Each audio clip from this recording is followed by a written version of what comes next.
انسان کے اندر اپنی پیدائش کے اعتبار سے کمزوریاں اور خامیاں تو بہت ہے، مگر اس میں ایک عجیب جذبہ رکھ دیا گیا ہے۔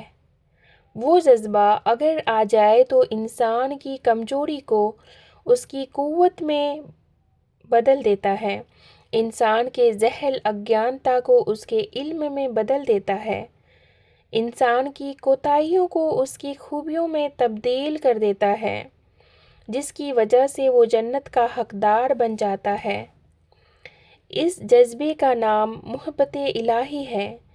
یہ محبت الہی، اللہ کی محبت کا جذبہ انسان کے لیے ایسا ہے جیسے کسی پودے کے لیے پانی ہوتا ہے۔ پانی نہ ملے تو ہرے بھرے پودے کے پھول اور پتیاں مرجھا کر زمین پر گر جاتی ہے، اور اگر اس مرجھائے ہوئے پودے کو پانی دے دیجیے تو وہ پھر کھل اٹھتا ہے۔